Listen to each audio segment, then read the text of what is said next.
congratulations as well to you and to the rest of the Raider Shine Elastic Bakers. And now we're going to be hearing from our winning coach. Congratulations, Coach Yan. Before this game, Phoenix ranked lowest in rebounding when you look at the averages, but they came out with monster numbers tonight. And things even became harder for you in that department when Keith went down with a knee injury. How did you talk to your team, and how did you see them still find ways to win tonight? Yun nga, ganun na lang parati, parang finding ways na lang to win. Not really happy with the way we played, especially in the first half.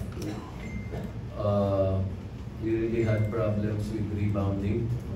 They're a lot bigger team than we are. Plus, yun nga, nawala pa si Keith. Kailan still not available. And then, yun nga, we're trying to manage both minutes, no? Hindi namin siya masyadong pinupuwersa. So, kulang talaga kami sa bigs, manpower namin. But we're struggling, but we're still here, no? We're finding ways to win. We played better defense in the last quarter. Okay? Then yung timely shots ni Anton, Mamu played a great game, Adrian played a great game. We had some problems containing Jason Perkins for a stretch. He was just heading his way in the middle because nga kulang kami sa malaki. Yung laki ng katawan ni Gabe, yun na lang yung pinanglalaban namin sa katawan ni Perkins. But paid off, and it's the character, it's the toughness. We're getting used to finding ways to win, but I would rather win yung medyo maluwag-luwag, hindi masyado nahihirapan. Again, the score does not reflect the closeness of the game. If you look at the score, I think it's a double-digit lead, but it's a lot closer than that.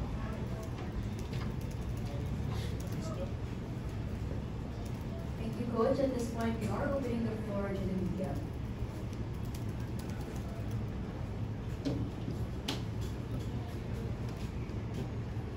Coach, congratulations. Coach, kasi yung injury ni Keith Dato nangyari while he's been playing well, so another setback wherein hopefully not, pero medyo concerning injury niya. Hindi ko pa alam exactly kung ano status niya, kung how serious the injury is, but he's already been having issues with his knees even before.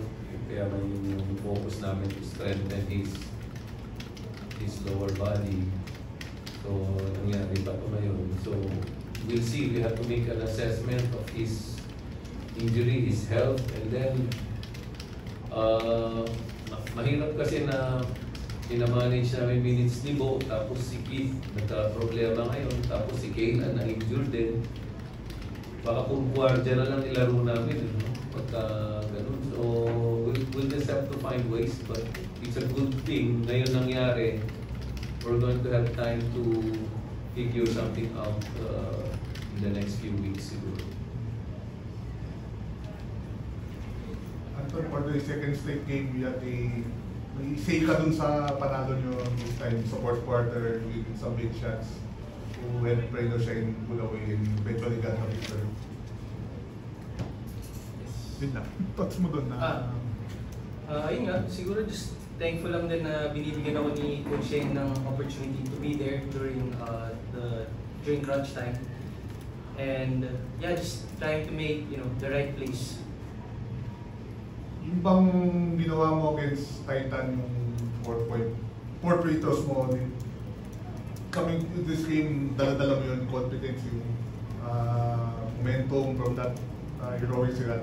Yeah, of course, anytime you hit big free throws like that, syempre you wanna ride yung momentum and yung confidence na dala ng result. So yeah, definitely. Coach, ano lang yung mga timeline sa mga players na nasa injuries? Update mo lang. Actually, gusto na namin gamitin eh, no? Si Kaylan medyo okay na. We have a game on Friday. I think, Saturday, I think he's going to be a game day decision. Si Kaylan, we'll see him in practice tomorrow.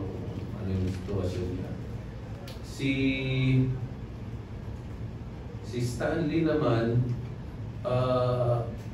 he's okay but he's still feeling some pain, so I don't want to use him with that pain there. So kailangan lang magpasensya pa ng konti, maghintay pa kami ng konti. Kasi ang pinaghahandaan talaga namin yung last 3 or 4 games namin, medyo yun ang mabibigat na kalaban namin. And then we have a 2 or 3 week gap in between games. So that's really the time we will try to make use of that to get everybody healthy. Luis pa. Si Luis 2030 siguro rin.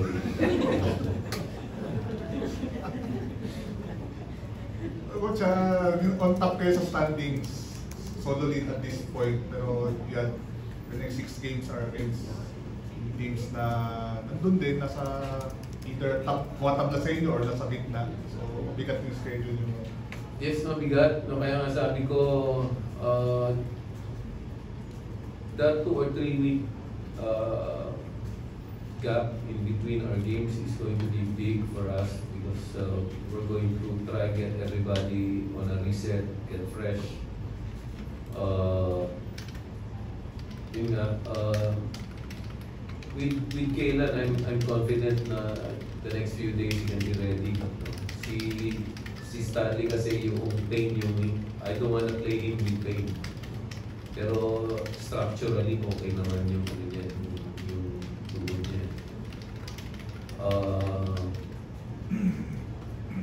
Siguro yun lang. Siguro the other good news is yung si Christian Manaytay is already practicing with us from the other leagues na maaga silang naiinig. So he's already practicing with us. But I don't think he's going to be ready because he still needs to blend in and know the system and just be able to understand yung situation better. So, yun din, we'll try to also make an assessment of how we can make a contribution in the next few weeks. Alright, that wraps it up. Once again, congratulations for your shine. Thank you. Thank you.